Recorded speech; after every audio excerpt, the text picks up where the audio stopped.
মধ্যে, আমাদের মতাদর্শের মধ্যে একটা কোচ ফেলে দিচ্ছে। আগে সবকে ভুলিয়ে দিচ্ছে। আর এই জন্যই আমাদের ইতিহাস চর্চা করতে হয়। আমরা কেউই ইতিহাসে ভুলে যেতে পারি না।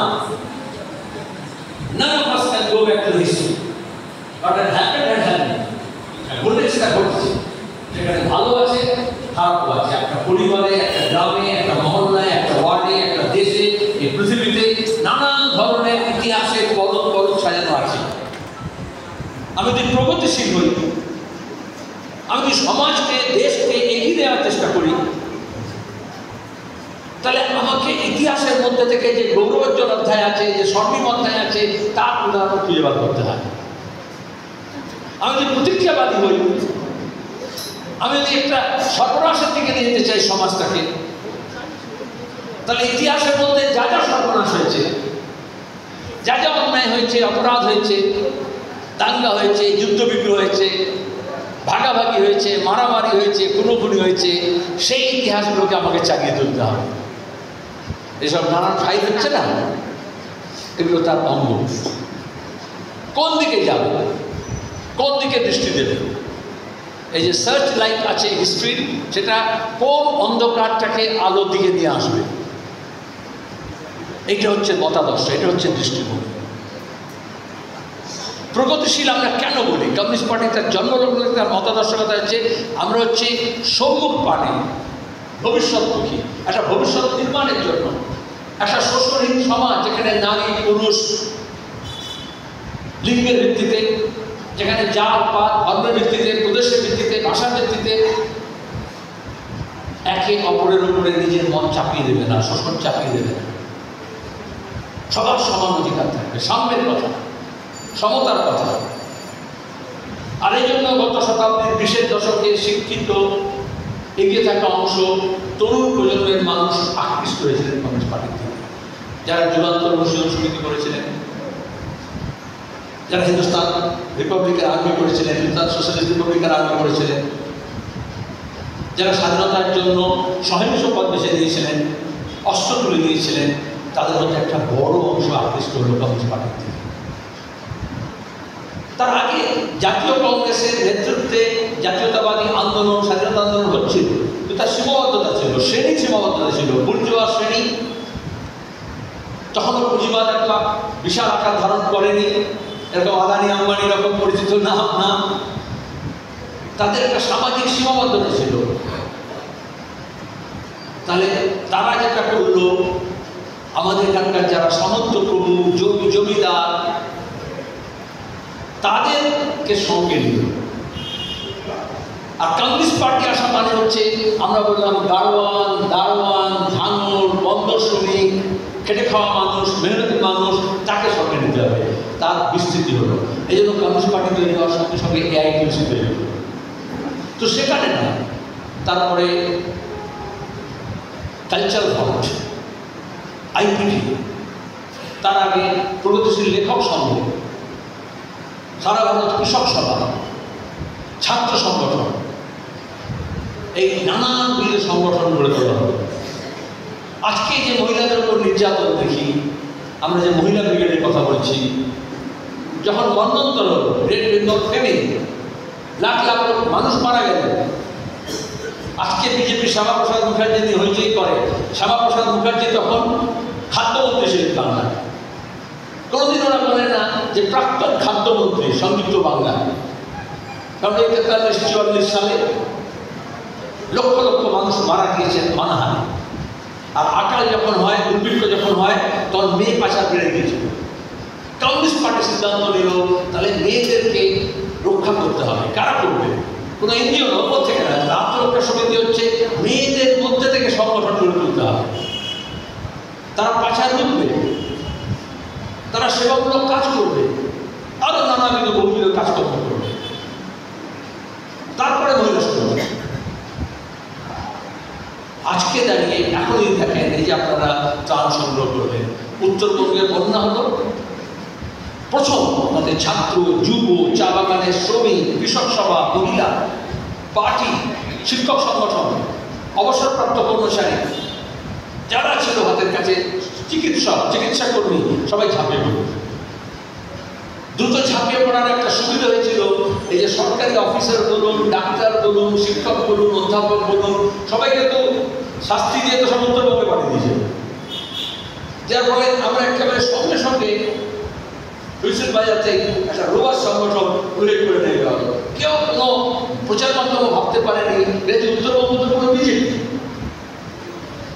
কিন্তু সিপিআইএম, লাল ঝান্ডা, রেড ভলেন্টিয়ার, ছাত্র, যুব, এসএফআই, ডিএফআই উল্লেখ করে দেবে। আমরা বলেছিলাম যুবরা সামনে থাকবে, ছাত্ররা সামনে থাকবে, কারণ দুর্গম এলাকা, পাহাড়ি এলাকা, তরাই এবং ডুয়ার্সের এলাকা, একটু যাবে, সামনে যাবে, দেখতে চলে আসবে। কিন্তু একেবারে ভেতরে যেতে হবে, গহিনে যেতে হবে, জঙ্গলের এলাকা, বনবস্তি এলাকা, নদীর পাড় ভেঙে গেছে, বাঁধ ভেঙে গেছে, চর ভেসে গেছে, রাস্তাঘাট চুরমার হয়ে গেছে। তাহলে এই যুব অংশ সামনে যাবে। যখন সূর্য সেন, মাস্টারদা সূর্য সেনের নেতৃত্বে যখন চট্টগ্রাম যুব বিদ্রোহ হয়েছে, তখন গান্ধীজি তার হরিজন পত্রিকায় লিখেছিলেন ইউথ টু দ্য ফোর, যুবরা সামনে। আমরা আজকে দাঁড়িয়ে পড়লাম, আমরা এই যে লড়াই করছি, আজকের দিনে যে চ্যালেঞ্জ, তার মোকাবিলা করতে হলে ইউথ টু দ্য ফোর, তরুণ প্রজন্ম, নতুন মুখ সামনে আসবে এবং তাদেরকে সামনে সারিতে নিয়ে যেতে হবে। বিজেপি তৃণমূল বাইনারি পলিটিক্স করে দেখেছে, উদাহরণ আমাদের সামনে আছে। এদিকে তো নাচানাচি করলো, তারপরে আক্রমণ হয়েছে, এটাকে বলে পলিটিক্যাল থিয়েটার। পলিটিক্যাল থিয়েটার যেটা উত্তরবঙ্গ ফোকাস হওয়া উচিত ছিল, গোটা মিডিয়া চলে গেল আলাদা হয়। অফিসে আক্রমণ হয়েছে, কে শুরু করেছিল? অমিত মিত্রকে টানা হেঁচড়া করেছে দিল্লিতে, এই করে মমতা ব্যানার্জি 1200-1300 অফিস তৃণমূল একদিনে পঞ্চায়েত নির্বাচনের আগে 2013 আগে করতে ভেঙেছিল, ভাঙচুর করেছিল।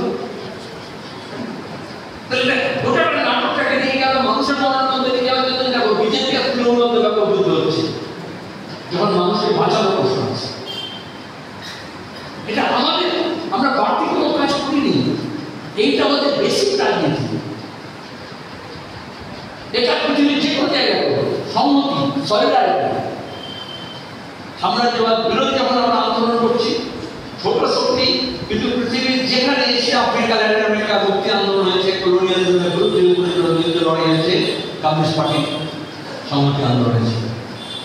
আমি জন্য বললাম এই সময়ের মধ্যে দেখবেন প্যালেস্টাইনে ইসরায়েল, আমেরিকা হামলা করছে, গাজাতে যখন বলছে সবচেয়ে ভেঙে চুরমার মতো, হাজার লোক, আমাদের শিশু, নারী খুন করেছে, চিকিৎসক, সাংবাদিক, হাসপাতাল কেউ বাদ দেয়নি। তো অনেকে বললো, ও প্যালেস্টাইনের জন্য তোমাদের তোমরা কাঁদছ। বলেন আমাদের অনেক এমন সমর্থক কর্মী, দলটি আছে, নেতা আছে। ওই যে হোয়াটসঅ্যাপ ইউনিভার্সিটি মাথার মধ্যে বিভাজনের রাজনীতি ঢুকে দিয়েছে, ওটা তো মুসলমান, তারা ওদের জন্য হচ্ছে। অথচ এই সময় পশ্চিমী দেশগুলোতে, ওই পুঁজিবাদী দেশগুলোতে, সাম্রাজ্যবাদী দেশগুলোতে, ওই নেতৃত্ব দেশগুলোতে লাখ লাখ মানুষ প্রতিদিন রাস্তায় নেমেছে।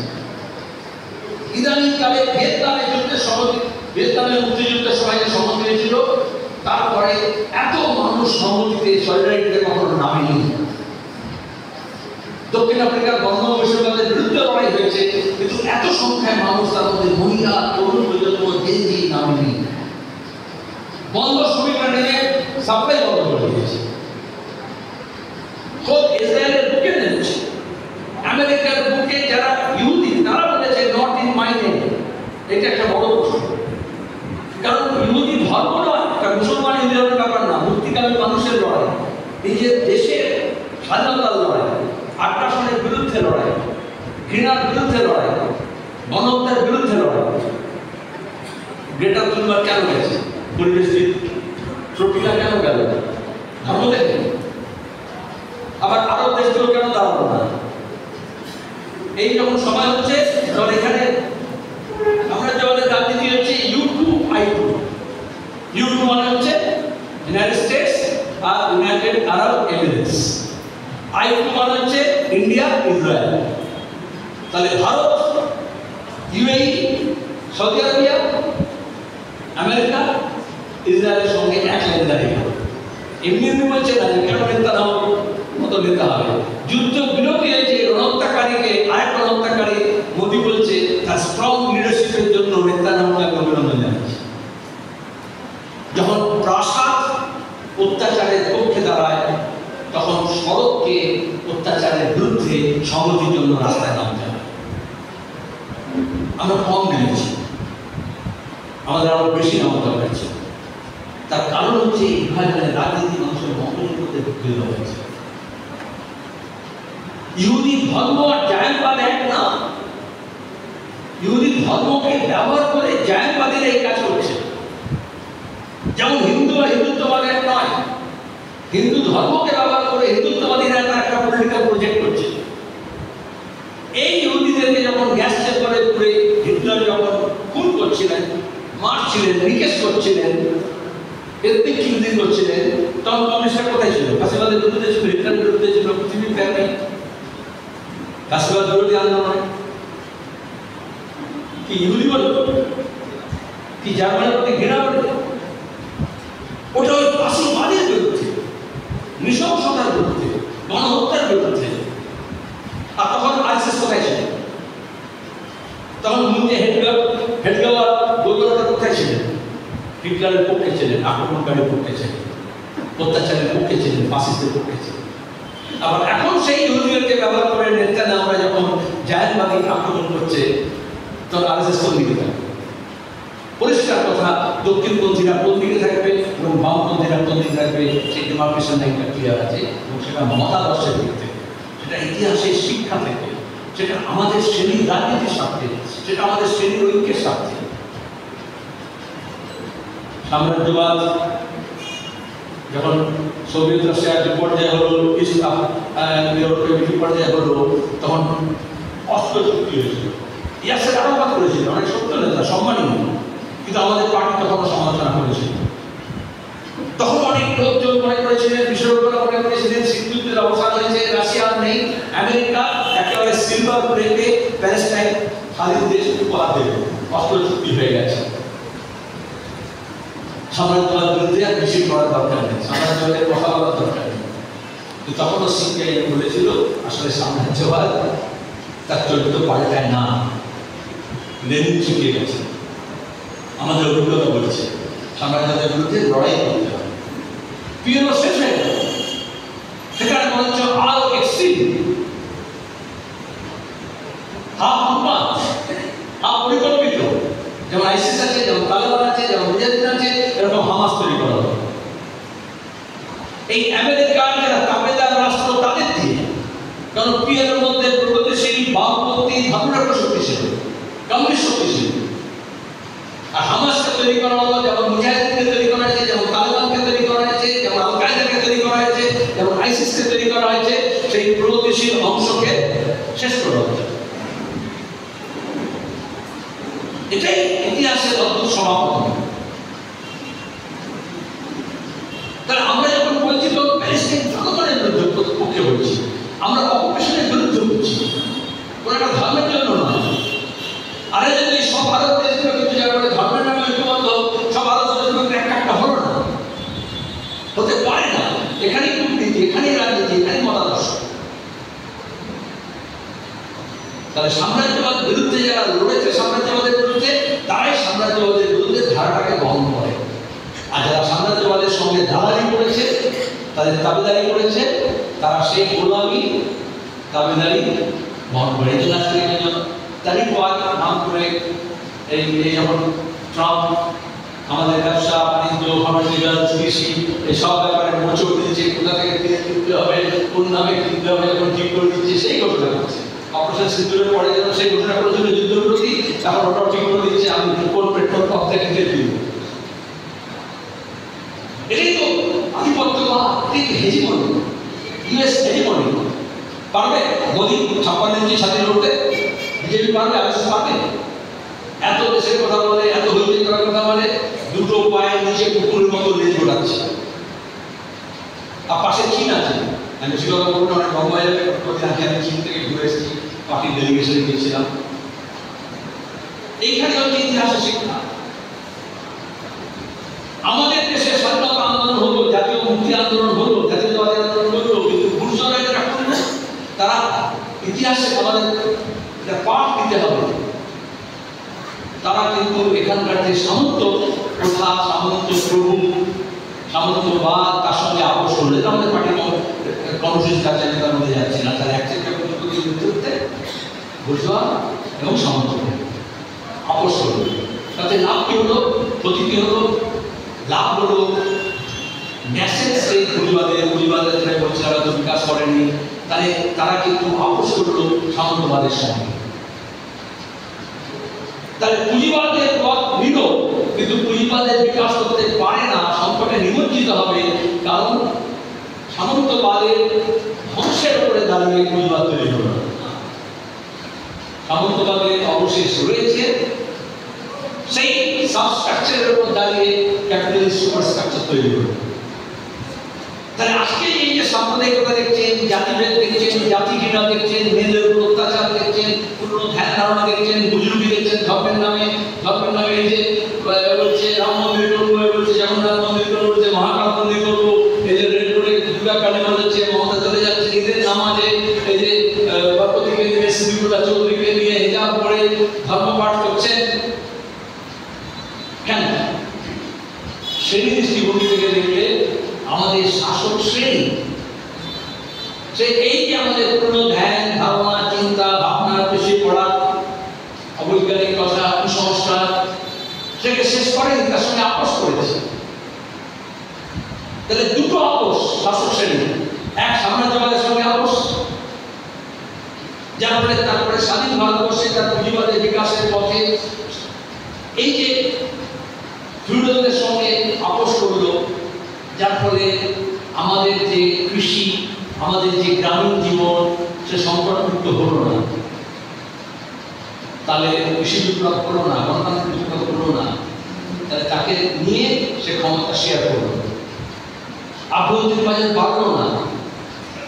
আর চীন যেহেতু গণপ্রজাতন্ত্রী চীন তৈরি হলো একটা বিপ্লব করে, কৃষি বিপ্লব সমাধান করে, আমাদের আমরা অনুকূল সংস্কার করলাম না, তাহলে ওরা তাদের আভ্যন্তরীণ বাজার তৈরি করলো, ডোমেস্টিক মার্কেট।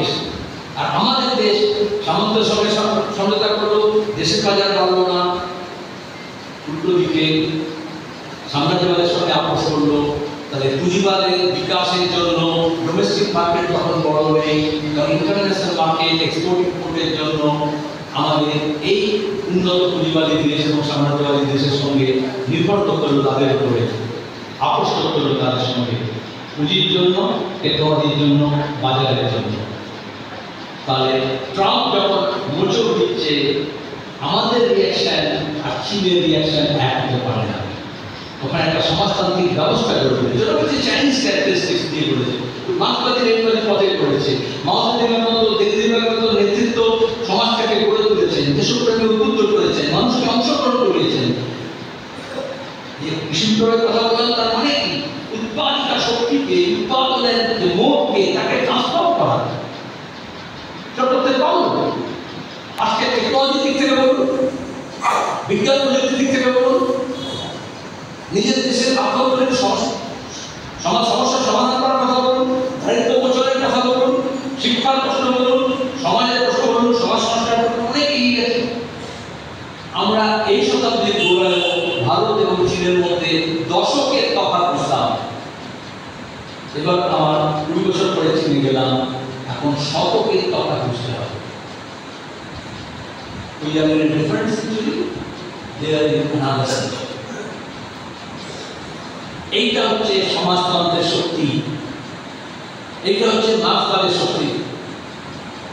আমরা সিরিয়ায় কমিউনিস্ট পার্টি গোড়াপত্তনের সময় এটা ইংরেজ জানতো, সাম্রাজ্যবাদীরা জানতো, এবং জাতীয় পুঁজিরা জানতো।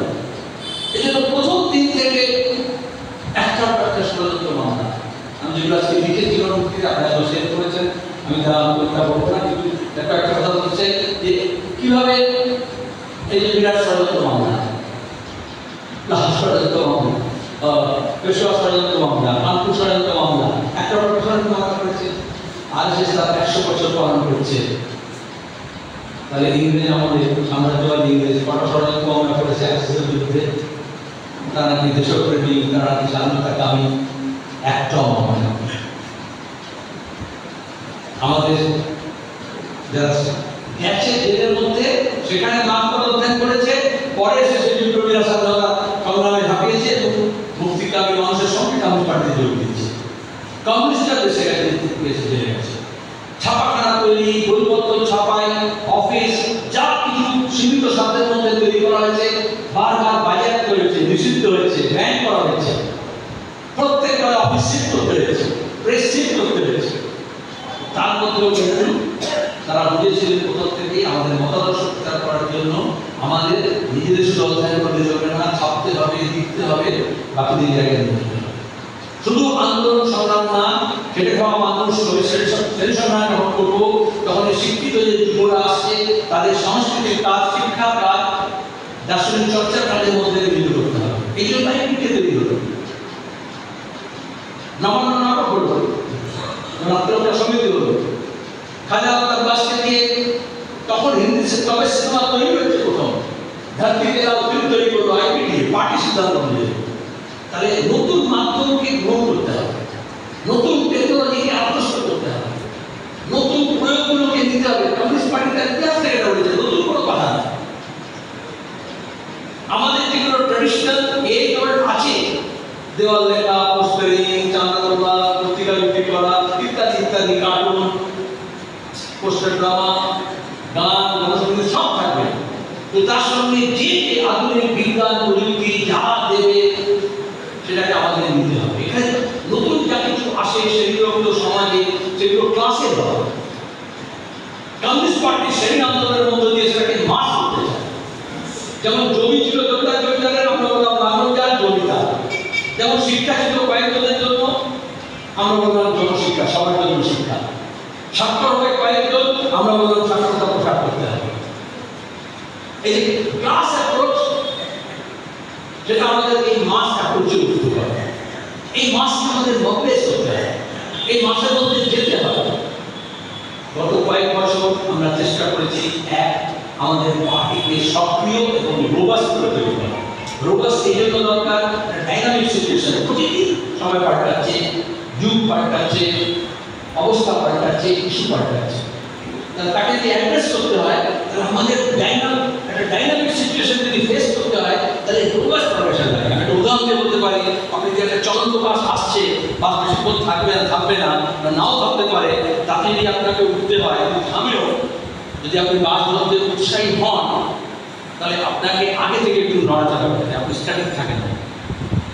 ওই ব্যাগটাতে দিয়ে নেয়, স্টেশনের প্ল্যাটফর্মে ট্রেন ঢুকতে গেলে, লোকাল ট্রেন ঢুকতে গেলে, কেউ একটু ডান দিকে, একটু বাঁ দিকে, কোথায় গেটটা পড়বে সেটা দেখে।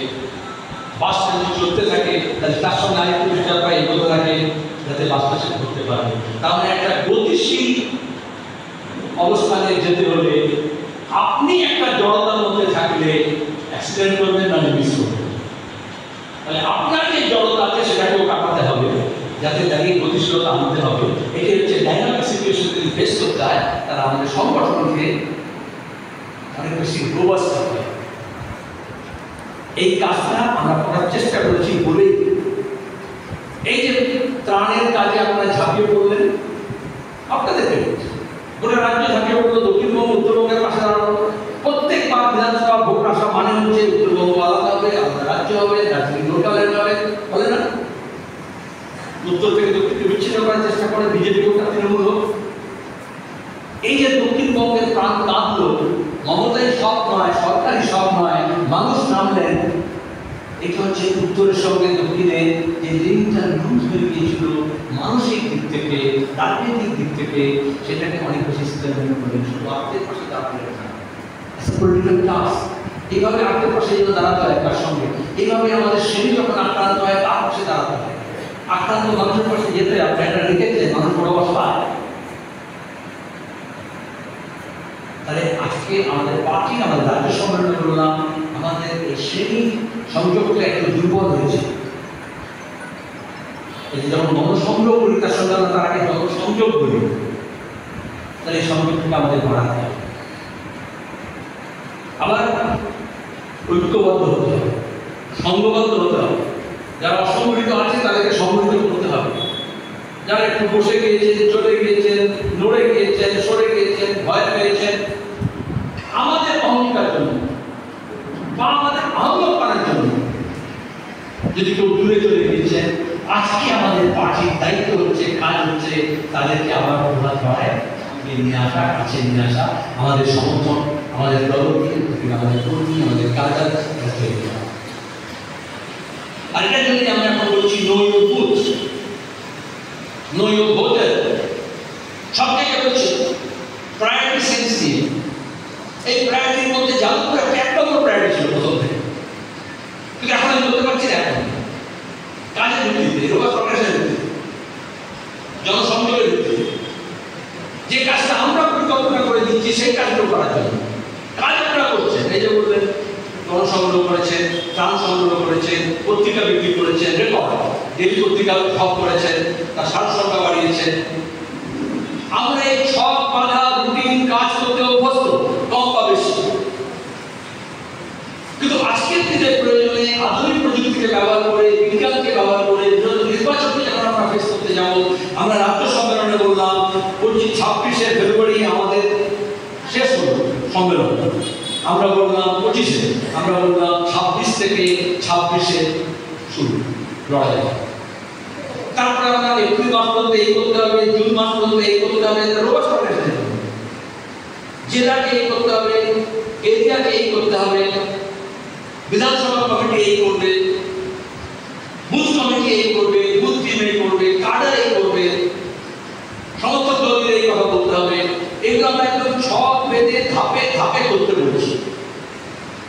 কিছু আমরা রাজ্য কমিটি, জেলা কমিটিকে বলছি, জেলা কমিটি এরিয়া কমিটিকে বলছে, এরিয়া কমিটি ব্রাঞ্চকে বলছে, গণসংগঠনগুলো একইভাবে যেন ধারা আছে তাদের। তার পাশাপাশি আমরা বললাম সমস্ত পার্টি মেম্বারের, প্রথমে বলছিলাম ব্রাঞ্চ সেক্রেটারি, এরিয়া কমিটির মোবাইল নাম্বার আমাদের কাছে দিন, আমাদের ওখানে আমরা ড্যাশবোর্ড করেছি এবং প্রত্যেকটা মুহূর্তে রিয়েল টাইম ডেটা আমরা নিচ্ছি, কোন বুথে নড়ছে, কোন বুথে নড়ছে না, যে কাজগুলো দেওয়া হয়েছে কোন বুথে করছে, কোন বুথে করছে না, কোন ব্রাঞ্চে করছে, কোন ব্রাঞ্চে করছে না, কোন এরিয়ায় করছে, কোন এরিয়া করছে না। তাতে অনেক ইমপ্রুভমেন্ট হয়েছে। তার সঙ্গে শুধু ভোট নয়, আমাদের শ্রেণীকে সংগঠিত করার জন্য শ্রেণী আন্দোলন যারা দেখেছেন, আপনারা গিয়েছিলেন, বিশাল করে এই প্রথম শ্রমিক, কৃষক, ক্ষেতমজুর গোষ্ঠী সংগঠন বিশাল করে জমায়েত করেছে। আমরা বললাম টপ ডাউন অ্যাপ্রোচ নয়, বটম আপ, নিচে গিয়ে মানুষের কথা শুনে বৈঠক করে সেখান থেকে দাবি দেওয়া। এই যে আপনারা বললেন বুথ ভিত্তিক দেখেছেন, কোথা থেকে সংগ্রহ হয়েছে, কোথা সংগ্রহ হয়, কত হয়েছে, এটা হচ্ছে গ্রাস রুট লেভেল স্ট্র্যাটেজি, যেটা আমরা রাজ্য সম্মেলনে রয়েছে। গ্রাস রুট লেভেল স্ট্র্যাটেজি, ভূমি স্তর থেকে আমাদের এই রণনীতিকে, রণকৌশলকে বাস্তবিত করতে হবে। তার জন্য আমরা সব কিছু করে দেবো না। আপনি যাদবপুরকে আমার থেকে ভালো জানেন, আপনি আপনার ওয়ার্ডকে আমার থেকে ভালো জানেন, আপনি আপনার পাড়াকে, কলোনিকে আমার থেকে ভালো জানেন, কিন্তু কতটা জানেন আমরা কেওয়াইবি থেকে দেখতে চাইছি নৈলপুর। সেখানে কিন্তু এখনো যাদবপুর বিধানসভা কমিটি, আমি রাহুলকে বারবার বলছিলাম, আমাদের রাজ্য সম্পাদক কমিটিতে আমরা আলোচনা করেছি, আমরা ধরে ধরে বিধানসভাগুলো আলোচনা করছি। সেখানে দেখা যাচ্ছে যে কাজগুলো আমরা বলেছিলাম, যে সময় বলেছিলাম, আমরা আমাদের অক্টোবর মাসে 25 তারিখে আমাদের রাজ্য কমিটির বৈঠক হবে, আমরা তার আগে বেশি গুটিয়ে দিই। আমাদের কাছে চার্ট আছে, আমি শ্রীলঙ্কার চার্ট দেখেছি যে কোনটা কোন অ্যাসেম্বলি 1 নম্বর থেকে 2 নম্বরে যাচ্ছে, কোনটা 16 নম্বরে যাচ্ছে, কোনটা 19 নম্বর থেকে 2 নম্বরে যাচ্ছে। এই কাজের ভিত্তিতে, ভোটের ভিত্তিতে না, ভোট তো পড়ে হয়। আজকে দাঁড়িয়ে বাইরে যদি ভাঙতে হয়, আরে যে ওদের একটা ভাষা, আমাদের তো ফেসবুকে ঢুকে বলে আমরা তো শুনবো, আমরা তো শুনবো, এটা ওদের কথা। বারবার আপনাদের মধ্যে আমরা অক্ষমতাকে মনে করিয়ে দেয়, রিস্ট্রিক্ট করে। আপনি যে বিশাল ছিলেন, আপনি 14 বছর সরকার করেছেন, আপনি যেভাবে করেছেন, এগুলো মনে করেন না। মানুষকে সংঘবদ্ধ করে কি করে করা যায়, কিভাবে পুলিশের বিরুদ্ধে, গুন্ডার বিরুদ্ধে, সরকারের বিরুদ্ধে কলোনি তৈরি করা হয়েছে, তৃণমূল মানুষের পাশে লাল ঝান্ডা দাঁড়িয়েছে, এইগুলো মনে করেন না। সাইবার নিয়ে মনে করি না, তাই আমাদের কথা আমাদের বলতে হবে। তার জন্য আধুনিক যে মাধ্যমটাকে ব্যবহার করতে হবে, ভাষ্যটা আমাদের তৈরি করতে হবে সেই মানুষের কাছে গিয়ে। আমি একটা ওপর থেকে বললাম, আর সেই মানুষের সঙ্গে আছে পূর্ব বর্ধমান, পশ্চিম মেদিনীপুর, মুর্শিদাবাদ, হুগলি, নাম করে বলছি, আমি কলকাতার নাম বলছি না, আমি উত্তর চব্বিশ নাম বলছি না, আমি দক্ষিণ নাম বলছি না, এই রাজ্য সম্মেলনের পর থেকে জেলা সম্মেলনের সিদ্ধান্ত হয়েছে, রাজ্য সম্মেলনের সিদ্ধান্ত হয়েছে, পার্টি যে স্টেট কমিটি সিদ্ধান্ত করেছে, পার্টি কংগ্রেসের পরে পার্টি যে চিঠি দিয়েছে সাংগঠনিক এবং রাজনৈতিক কাজ হিসেবে, সেটাকে মাথায় রেখে 100 দিনের কাজ হোক, মহিলা ব্রিগেড হোক, পরিযায়ী শ্রমিকদের সম্মেলন হোক, তাদের পরিবারের সম্মেলন হোক, তারপরে হচ্ছে জব কার্ড হোক, তাকে বাঁচানোর কাজ হোক, আবাস যোজনার ব্যাপার হোক, দুর্নীতির বিরুদ্ধে হোক, যে তলায় গিয়ে সে রাস্তা হতে পারে কলকাতা শহরে, যে জল জল হতে পারে, পুরো সমস্যা হতে পারে, সে বিদ্যুতের ব্যাপার হতে পারে, সে পরিবহনের ব্যাপার হতে পারে। আমি এগুলি করছি না, কোন লিস্ট আমরা তৈরি করছি না। সেই বুথে সেই এলাকা থেকে এই ইস্যুগুলোকে নিয়ে এসে যখন আপনি আন্দোলন করছেন, পূর্ববর্তমানের অভিজ্ঞতা হচ্ছে আমরা একটা বিষয় নিয়ে যাচ্ছি, আন্দোলন করছি, আর যখন এই আলোচনা করে সেই গরিব পাড়াতে ইস্যুগুলোকে আইডেন্টিফাই করে যখন আমরা করছি, তাদের জমায়েত অনেক বেশি করছে। আপনারা দেখেছেন দাসপাড়া, দাসপুরে কে নাম শুনছেন? গত পরশুদিন মহিলা ব্রিগেডের মিটিং হয়েছে, কয়েকশো মহিলা অকুপাইশন চলে এসেছে। আমাদের মহিলা সমিতি আছে, মহিলা আন্দোলন আছে, কিন্তু এগুলো হচ্ছে ভার্টিক্যাল প্রোগ্রাম। এবং আমি আমাদের সেক্রেটারিকে বলেছি, যাদবপুর কেন্দ্র আমাদের কাছে একটা ভ্যালুয়েবল, সেখানে যদি জেলা, সেখানে যদি এরিয়া না করে, তাহলে আমরা রাজ্য থেকে সরাসরি নেব, ভার্টিক্যাল প্রোগ্রাম করে যাদবপুরে আমাদের নির্বাচনী প্রস্তুতি আমাদের গড়ে তুলতে হবে, কারণ উই কান্ট অ্যাফোর্ড জাস্ট। এবং সে কাজটা আপনারা পারেন, আপনারাই করবেন। কিন্তু পার্টিকে সংঘবদ্ধ হয়ে, ঐক্যবদ্ধ হয়ে, রোবাস্ট হয়ে আজকের দিনের প্রয়োজন অনুযায়ী যে সিদ্ধান্ত আছে তাকে ইমপ্লিমেন্ট করতে হবে। শেষ যে কথা বলবো, এটা শুধু পার্টির কথা না, আমরা এখন যে রাজনীতি করছি, আমরা এই যে বৃহত্তর ঐক্য করে দেবো, নয় ফাঁসিবাদী আক্রমণ, আমি ব্যাখ্যা করে আমরা প্রতিদিন আমরা লেখা লেখি বলছি, তার জন্য যে বৃহত্তর ঐক্য করে তোলার কথা পার্টি কংগ্রেসে যে লাইন হয়েছে, সেটাকে মাথায় রেখে তাকে যে ইমপ্লিমেন্ট করতে হয়, তাহলে পার্টিকে মজবুত করা, পার্টির গণসংগঠনকে মজবুত করা, পার্টির উপর থেকে নিষ্পন্দ আদান করবেন, একতরফা না, বোথ ট্রাফিক রিয়েল টাইমে যাতে কমিউনিকেশনটা হতে পারে, আর পার্টির সঙ্গে শ্রেণী এবং জনগণের সঙ্গে সে সম্পর্ক যাতে প্রতিদিন তার লাইভ গড়ে ওঠে। এসআইআর আমাদের এই সুযোগ করে দিয়েছে, মানুষের মধ্যে আতঙ্ক হচ্ছে, ভয় হচ্ছে, অবসাদ হচ্ছে, কেউ আত্মহত্যা করে বসে।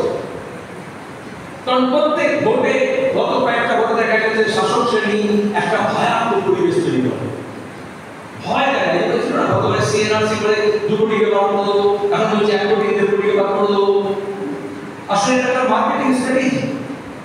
আমার কয়েকদিন আগে আমাদের এখানকার যাদবপুরের প্রাক্তন ছাত্র মারা গেছে, মানে তার নাম বলতে পারি, শুনুন লাগেনি, সে বিজ্ঞাপনের জগতে কাজ করতো, অনেক বিখ্যাত নাম ছিল, বিশাল নাম ছিল। প্রথমবার যখন বাপুরের সরকারে তো আমি বাড়ি এই শ্রমণ বাবু ক্যাশিং করে দিয়েছিল, তখনকার দিনে ও এবং পার্টনার 100 কোটি টাকা কন্ট্রাক্ট নিয়েছিল বিজেপির কাছে। 99 যখন মমতা ব্যানার্জি প্রথম বিজেপির সঙ্গে গেলেন, তার কিন্তু ওই সময় নির্বাচনী প্রচারটা ও তৈরি করবে ক্যান্ডিডেট। তো পরে তো আমি বাজার বেড়ে গেলাম, আমার যাদবপুরের প্রাক্তন ছাত্র ছিলেন, আমার দূর এরকম করে লড়ে যায়, কি করে লড়ে, তখন নিজের এইসব কন্ট্রাক্ট ছিল সবটা বলতে হবে। আমি কিছুটা বোঝার চেষ্টা করব, সবটা করতে পারিনি। 2004 সালে প্রয়োগ করেছে, ও আমাকে ব্যাকগ্রাউন্ডে থেকে প্রফেশনাল কিন্তু পলিটিক্যালি সাহায্য করেছিল যে কীভাবে করতে হয়। সবটা করতে পারি, পার্টির অবস্থা করার জন্য কোটা জেলা কমিটি, পার্টি, রাজ্য কমিটি বলে এটা করতে, ওটা কেন করতে, এভাবে করে না, ওভাবে করে না, করে যে আগে সব কথা ধারাবাহিকতা আছে, সেটার মধ্যে থাকবে, তাদের নতুন করতে গেলে বিপদ আছে, ভয় পায়, করতে যাবে, কী হয়ে যাবে, হয়নি।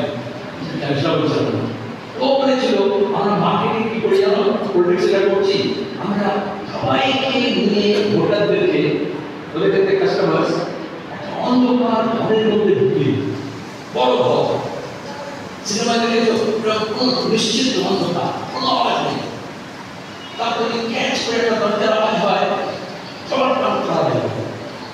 একটা আলো রেখা, দরজা খুলবে, একটা আলো রেখা, একটা আলো সংবাদ হবে, সে রেখাটা আস্তে আস্তে বড় হবে, সবাই ওদিকে তাকাবে, কারণ সবাই আমাদের উন্নতি চাইছে।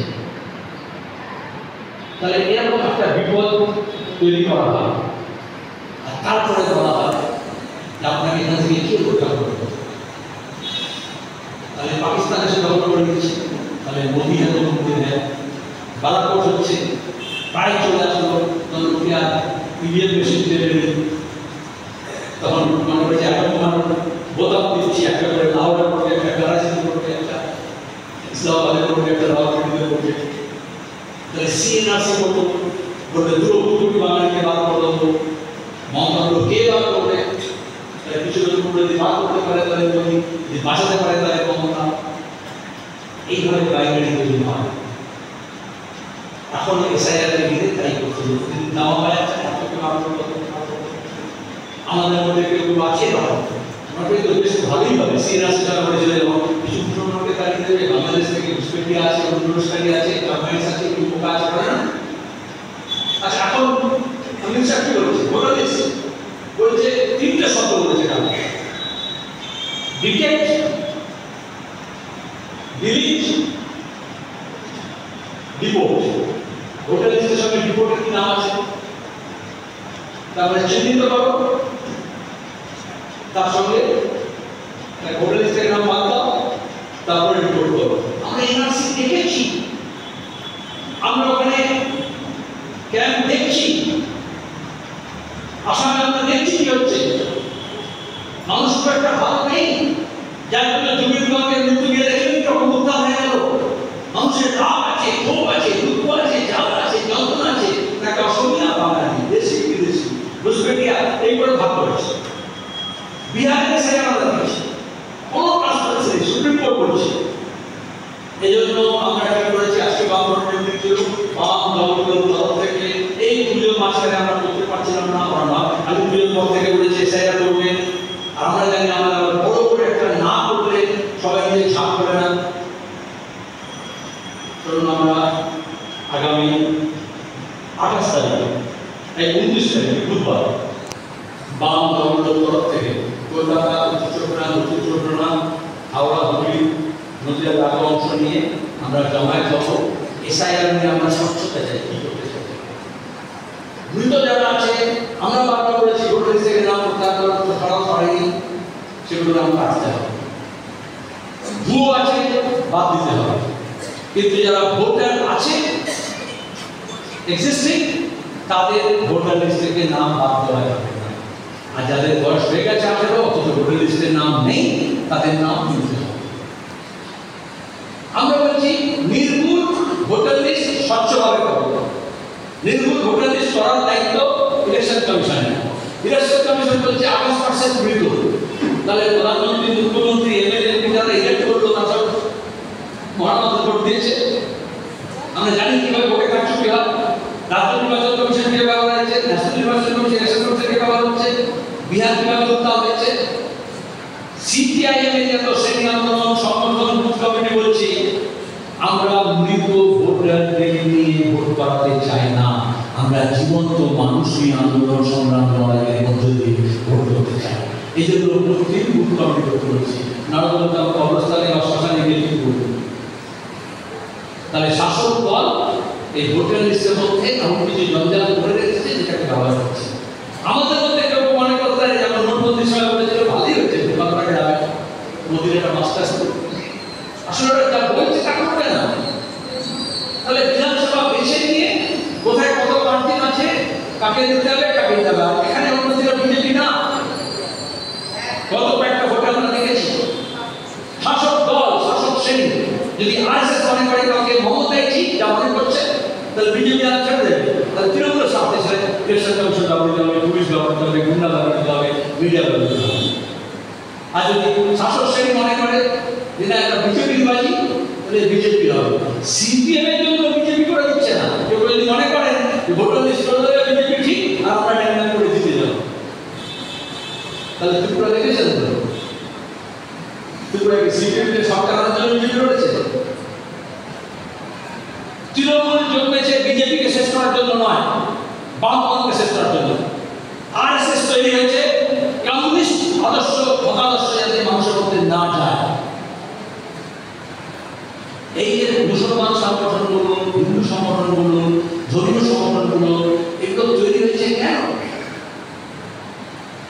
কারণ সাম্রাজ্যবাদের মদতে বিভাজন করে মানুষকে ভাগ করার জন্য। কিন্তু কেন খেয়ে নিচ্ছে আপনার এটা না? কারণ সাধারণভাবে মানুষ শাসক শ্রেণীর প্রভাবে থাকে। মিডিয়া, সংস্কৃতি, শিক্ষা, যে সনাতন রয়েছে, যে প্রচলিত ধ্যান ধারণা, এগুলো শাসক শ্রেণীর পক্ষে থাকে। আমাদের দেশে যেহেতু জাতিগততা ছিল, বর্ণাশ্রম ছিল, তাহলে এই যে নতুন ভাবনা চিন্তার উদ্রেক করে ওপরে উঠবে প্রান্তিক মানুষ, সবার মানুষ, তার জন্য একটা গ্লাস সিলিং ছিল। মহিলাদের অংশগ্রহণ করতে দেয়নি, তার একটা গ্লাস সিলিং ছিল।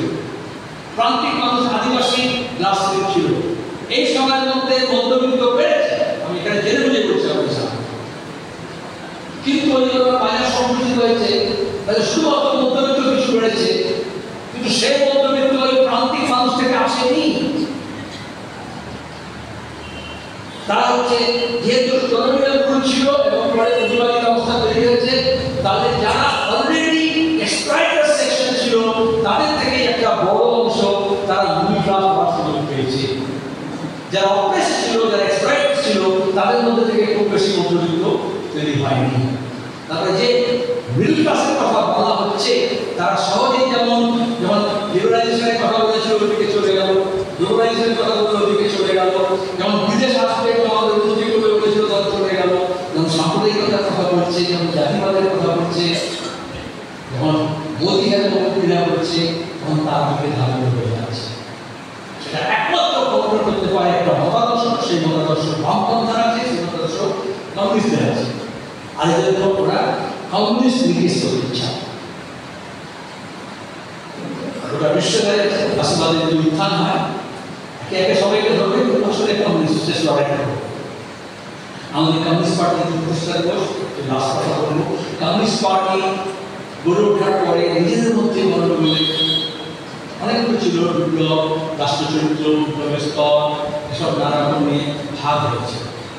তাতে কমিউনিস্ট পার্টির ক্ষতি হয়েছে, বাম আন্দোলনের ক্ষতি হয়েছে, সেদিন আন্দোলনের ক্ষতি হয়েছে, দেশের আন্দোলনের ক্ষতি হয়েছে, এবং দক্ষিণপন্থীরা শেষকালে কংগ্রেসে করে গিয়ে বসেছে, তারপরে বাজার থেকে সমর্থন করেছে, তারপরে ভাটিটা কংগ্রেসে আবার পরিষ্কার করে তারপরে বামপন্থী ঘরানায় এসেছে। এটা কম না, দুটো পার্টি আলাদা, আমি বিনোদের কথা বলছি। কিন্তু 45 বছর ধরে দুটো পার্টি মোটামুটি জাতীয় আন্তর্জাতিক বিষয়ে সমমনোভাব দিচ্ছে এবং একদমই আমরা থাকছি। আছি তো 45 বছরের কাজ করতে আবার পার্টি, আবার আমাদের পার্টি আরেকবার প্রতিবাদপন্থী নকশা তৈরি করে আমরা সিরিজ চলে গেল, ক্ষতি হল। অনেক উজ্জ্বল তারকা, অনেক উজ্জ্বল জ্যোতিষ, অনেক উজ্জ্বল সংগঠন, অনেক উজ্জ্বল ব্যক্তিত্ব, অনেক সাংস্কৃতিক কর্মী, যারা শ্রেণী আন্দোলনকে পুষ্ট করতে পারতেন, জুলুমি আন্দোলনকে পুষ্ট করতে পারতেন, জনগণের বিক্ষোভকে সমাধান করার জন্য এই পথে এগোতে আমাদের সহযাত্রী হতে পারতেন। তাদের আজকে দাঁড়িয়ে আমরা যখন বলছি বাম ঐক্যকে দৃঢ় করতে হবে, তখন এই বৃহত্তর বাম ঐক্য আমাদের গড়ে তুলতে হবে। বৃহত্তর বাম ঐক্য গড়ে তুলতে হলে কমিউনিস্ট মনোভাবনা যারা মানুষ আছেন তাদেরকে এক জায়গায় নিয়ে আসতে হবে। এটা একটা বড় লড়াই, চিন্তার জগতে লড়াই, আন্দোলনের জগতে লড়াই, সংগঠনের জগতে লড়াই। তাহলে এখন আমাদের ঠিক হচ্ছে এই ঐক্য, বৃহত্তর ঐক্য। আমি ছোট করে বলি, 3টে ধারা ভাগ হয়েছে এদেশের কমিউনিস্ট আন্দোলন, আপনাদেরকে ব্যাখ্যা করা দরকার নেই। একটা আমরা পরবর্তী সংসদীয় হয়ে গেল, সংসদীয় হয়ে গেল না, আরেকটা কথা বললো বিপ্লবী ধারা দেখাবে, দ্বিতীয় ধারা। কিন্তু তারপরে এই যে সিপিআই লিবারেশন করে দেখছেন, তারপরে আদতে আবার সেই এখন আসন সমঝোতা হবে, রিজার্ভে হবে, মহাগঠবন্ধন হবে। এখন ইন্ডিয়া ব্লকের সবচেয়ে আগে সামনে থাকে, আমাদের সঙ্গে এখানে আমরা আসছি, আমরা জায়গায় দিচ্ছি, আগে তো না সিপিআইয়ের সঙ্গে থাকবো না, তাহলে দ্বিতীয় ধারাও প্রথম ধারা কাছাকাছি আসছে। কিন্তু তাদের মধ্যে আরেকটা ধারা জঙ্গলে চলে গেল, মাওবাদের নাম করে সালকোসরের লাশ আমরা দেখেছি, জঙ্গলমহল দেখেছি, কিভাবে প্রতিক্রিয়া শক্তির কাছে দক্ষিণপন্থীর হাতে ব্যবহৃত হয় দেখেছি। মনে আছে মমতা ব্যানার্জি আজাদ নিয়ে মিটিং করলো, শুনে হয়েছে আজাদ শহীদ হয়েছে, তারপর কিছু নকশালদের জড়ো করতো, কিন্তু আদতে তারা সাহসের কাজে লাগবে এবং কমিশনের ক্ষতি হতো। আজকে যখন ন্যায় ফাঁসিবাদী রাষ্ট্রযন্ত্র যখন তৈরি করছে তখন তারা তাকে কিন্তু নির্দেশ করার চেষ্টা করছে। আজকে খবর দেখেছেন বাস্তারের একটা অংশ রেড জোন ফ্রি করে দিয়েছে বলছে, নৃশংসভাবে হত্যা করছে, নিকেশ করছে। তাহলে আমাদের বামপন্থী হিসেবে প্রগতিশীল ধারা হিসেবে সংগঠিত ব্যক্তি হিসেবে আমাদের কাজ কি হবে? আমাদের খুব করেছে, কিন্তু তার গণতান্ত্রিক অধিকার আছে। সে যদি জঙ্গল ছেড়ে রাজনীতি বুঝতে চায়, সংগঠন করতে চায়, রাজনীতি না করতে চায়, প্রতিবাদে সামিল হতে চায়, প্রতিবাদ নাও করে, কিন্তু তার এই সংবিধানে এই সংসদীয় ব্যবস্থায় তার একটা ভূমিকা আছে। এই যে আব্দুল নাসার নাম করে সাইবাবা দেখলেন, বাবারাও দেখলেন, আমরা কি ধরি না অত সিপিএমকে গাল দিয়েছিল, কত লাল করে সমর্থন করেছিল মাওবাদীদেরকে। সিপিএমের কাজ দিতে হচ্ছে বৃহত্তর শ্রেণীঐক্য গড়ে তুলতে হলে, শ্রেণী আন্দোলন গড়ে তুলতে হলে আমাদের সামগ্রিক জায়গায় নিয়ে দৃঢ় থাকতে হবে, মতাদর্শ জায়গায় প্রোটোমেটিক আন্ডারস্ট্যান্ডিং দৃঢ় থাকতে হবে। কিন্তু এই ছোটখাটো কে কাকে গাল দিয়েছিল, কে কাকে নিমন্ত্রণ করেছিল, কে কাকে তাড়া করেছিল, কে কাকে চোখ মেরেছিল, কে কাকে কাঁধে হাত দিয়েছিল, এগুলো মনে করতে নেই। যদি বৃহত্তর আন্দোলন হয়, রোবাস্ট অর্গানাইজেশন হয়, তেজি আন্দোলন হয়। আমরা সে কাজই করছি এবং এই তিন ধারা যদি নির্ধারণ করতে পারি, অন্তত এক জায়গায় দাঁড় করাতে পারি, তাহলে বাম কনসলিডেশন হলে আমরা গণতান্ত্রিক ধর্মশক্তিকে এক জায়গায় করে এই ফাঁসিবাদী শক্তির বিরুদ্ধে লড়তে পারবো। এই কথা বলে আপনাদের সবাইকে ধন্যবাদ জানিয়ে শেষ করছি।